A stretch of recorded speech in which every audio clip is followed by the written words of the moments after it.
नमस्कार दोस्तों, एजुकेशन 24 में आपका स्वागत है। दोस्तों, आज का वीडियो आप सभी के लिए बहुत ही खास होने वाला है, क्योंकि आज के इस वीडियो में मैं आपको बीए फर्स्ट ईयर के सेकेंड सेमेस्टर में आपका जो सब्जेक्ट है पॉलिटिकल साइंस यानी कि राजनीति विज्ञान, उसके अंदर कौन कौन से क्वेश्चन आने वाले हैं। इस वीडियो के अंदर मैं आपको आने वाले क्वेश्चन के बारे में बताऊंगा, सो आप इस वीडियो को ध्यान से देखिएगा ताकि आपको आने वाले क्वेश्चन के बारे में अच्छे से पता चल सके। और जितने भी स्टूडेंट बीए फर्स्ट ईयर के अंदर है, जिनका सेकेंड सेमेस्टर का एग्जाम होने वाला है या फिर सेकेंड सेमेस्टर का एग्जाम चल रहा है, वो लोग कमेंट करके जरूर बताएं कि नेक्स्ट क्वेश्चन पेपर उनको किस सब्जेक्ट के ऊपर चाहिए, ताकि आपके कमेंट के अनुसार मैं आपको क्वेश्चन पेपर दे सकूं। तो दोस्तों, आइए बिना किसी देरी के हम लोग शुरू करते हैं और सबसे पहले अति लघु उत्तरीय प्रश्नों के बारे में जानते हैं।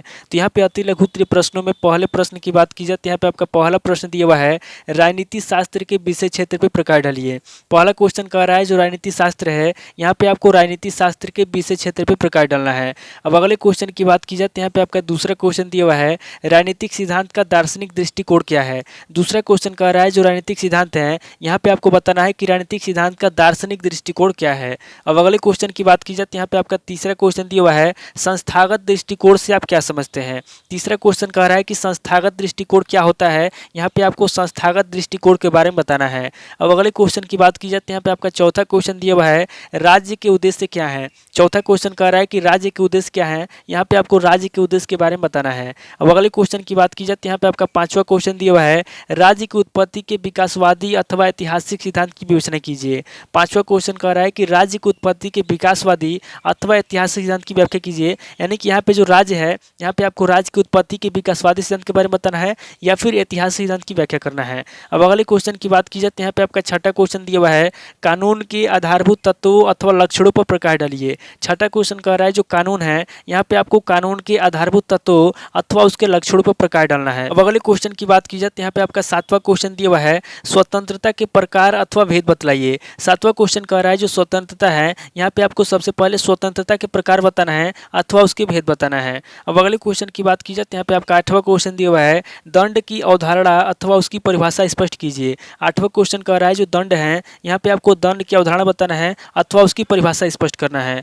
अब अगले क्वेश्चन की बात की जाए तो यहाँ पे आपका नवा क्वेश्चन दिया हुआ है, समानता के सिद्धांत के विकास पे प्रकाश डालिए। नवा क्वेश्चन कह रहा है जो समानता का सिद्धांत है, यहाँ पे आपको समानता के सिद्धांत के विकास पे प्रकाश डालना है। अब अगले क्वेश्चन की बात की जाए तो यहाँ पे आपका 10वां क्वेश्चन दिया हुआ है, समानता के रूप तथा उसके प्रकार पे प्रकाश डालिए। 10वां क्वेश्चन कह रहा है जो समानता है, यहाँ पे आपको समानता के रूप बताना है तथा उसके प्रकार पे प्रकाश डालना है। अब अगले क्वेश्चन की बात की जाए तो यहाँ पे आपका 11वां क्वेश्चन दिया हुआ है, राजनीतिक दायित्व की परिभाषा अथवा उसकी अवधारणा स्पष्ट कीजिए। 11वां क्वेश्चन कह रहा है जो राजनीतिक दायित्व है, यहाँ पे आपको राजनीतिक दायित्व की परिभाषा लिखना है अथवा उसकी अवधारणा स्पष्ट करना है। अब अगले क्वेश्चन की बात की जाए तो यहाँ पे आपका 12वां क्वेश्चन दिया हुआ है, अधिकार की परिभाषा अथवा उसकी अवधारणा स्पष्ट कीजिए। 12वां क्वेश्चन कह रहा है जो अधिकार है, यहाँ पे आपको अधिकार की परिभाषा बताना है अथवा उसकी अवधारणा स्पष्ट करना है। अब अगले क्वेश्चन की बात की जाए तो यहाँ पे आपका 13वां क्वेश्चन दिया हुआ है, वैश्वीकरण से आप क्या समझते हैं। 13वां क्वेश्चन कह रहा है कि वैश्वीकरण से आप क्या समझते हैं, यहाँ पे आपको वैश्वीकरण के बारे में बताना है। अब अगले क्वेश्चन की बात की जाए तो यहाँ पे आपका 14वां क्वेश्चन दिया हुआ है,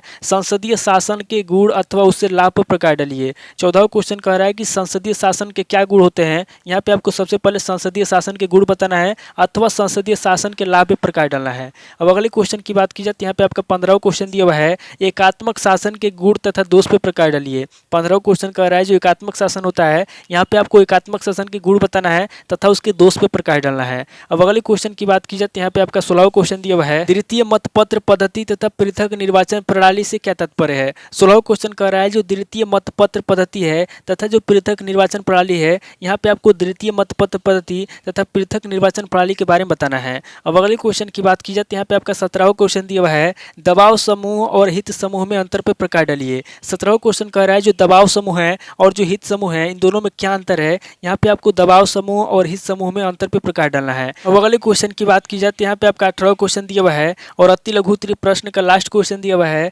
राजनीतिक सरकार अथवा संवैधानिक शासन से क्या तात्पर्य है। 18वां क्वेश्चन कह रहा है जो राजनीतिक सरकार अथवा संवैधानिक शासन होता है, यहाँ पे आपको राजनीतिक सरकार अथवा संवैधानिक शासन के बारे में बताना है। तो ये टोटल आपके 18 क्वेश्चन हो गए जो आपसे अति लघु उत्तरीय प्रश्न में पूछे जाएंगे। अब आगे हम लोग लघु उत्तरीय प्रश्नों के बारे में जानेंगे।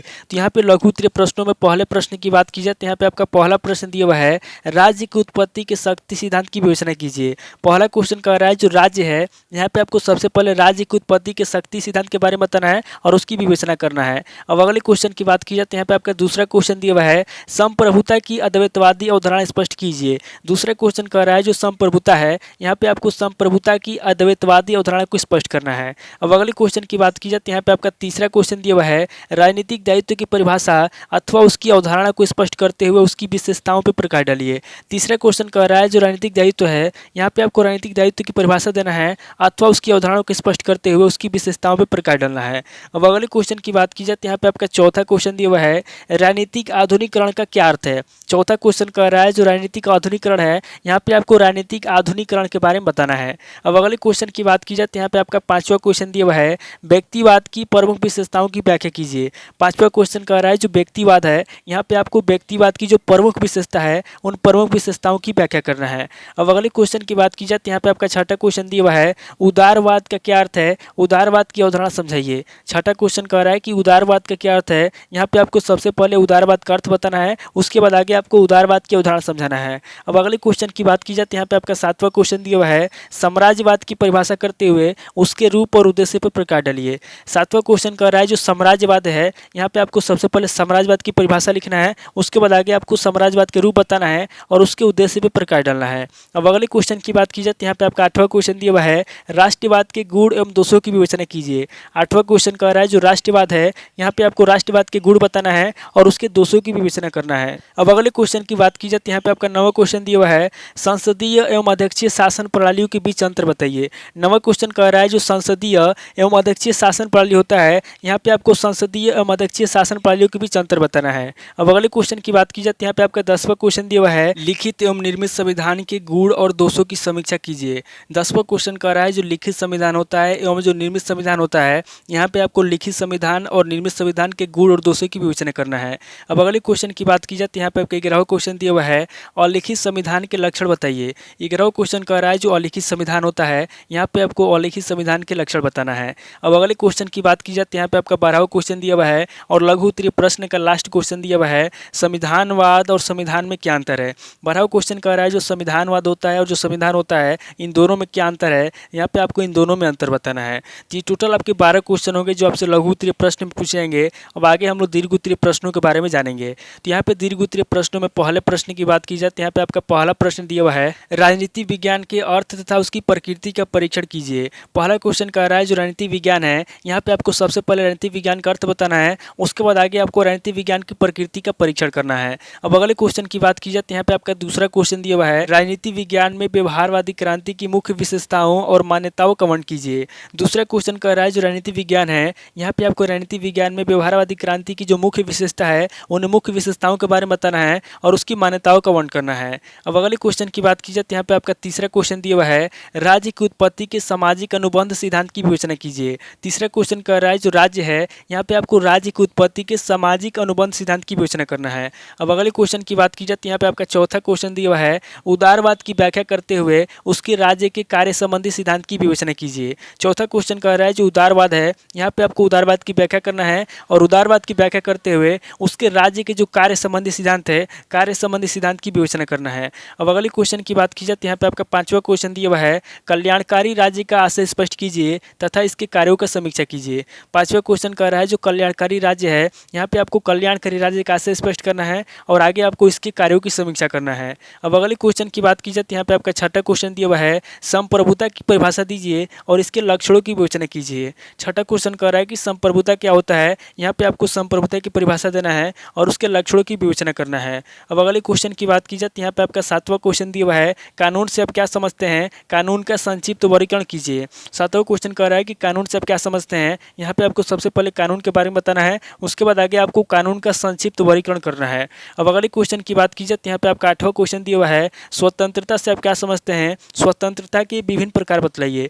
आठवां क्वेश्चन कह रहा है कि स्वतंत्रता से आप क्या समझते हैं, यहाँ पे आपको सबसे पहले स्वतंत्रता के बारे में बताना है, उसके बाद आगे आपको स्वतंत्रता की विभिन्न प्रकार बताना है। अब अगले क्वेश्चन की बात की जाए तो यहाँ पे आपका नवा क्वेश्चन दिया हुआ है, अराजकतावाद को परिभाषित करते हुए इसका आलोचनात्मक मूल्यांकन कीजिए। नवा क्वेश्चन कह रहा है कि अराजकतावाद क्या होता है, यहाँ पे आपको सबसे पहले अराजकतावाद को स्पष्ट करना है, उसकी परिभाषा लिखना है और आगे आपको इसका आलोचनात्मक मूल्यांकन करना है। अब अगले क्वेश्चन की बात की जाए तो यहाँ पे आपका 10वां क्वेश्चन दिया हुआ है और दीर्घ उत्तरीय प्रश्न का लास्ट क्वेश्चन दिया हुआ है, संघात्मक शासन प्रणाली के प्रमुख लक्षणों की विवेचना कीजिए। 10वां क्वेश्चन कह रहा है जो संघात्मक शासन प्रणाली है, यहाँ पे आपको संघात्मक शासन प्रणाली के प्रमुख लक्षणों की विवेचना करना है। तो ये टोटल आपके 10 क्वेश्चन होंगे जो आपसे दीर्घ उत्तरीय प्रश्न में पूछे जाएंगे तो इस वीडियो के अंदर मैंने आपको अति लघु उत्तरीय प्रश्न, लघु उत्तरीय प्रश्न और दीर्घ उत्तरीय प्रश्न तीनों तरह के प्रश्नों के बारे में बता दिया। आप इन तीनों तरह के प्रश्नों को नोट कर लीजिए और किसी किताब से सीरीज से मिलाकर के याद कर लीजिए। तो दोस्तों आज इस वीडियो को वहीं पे स्किप करता हूं और मिलता है आपसे नेक्स्ट वीडियो में। अगर आपको वीडियो अच्छा लगा तो वीडियो को लाइक कीजिए, शेयर कीजिए और कमेंट करके बताइए कि आपको नेक्स्ट वीडियो किस टॉपिक के ऊपर चाहिए। थैंक यू दोस्तों।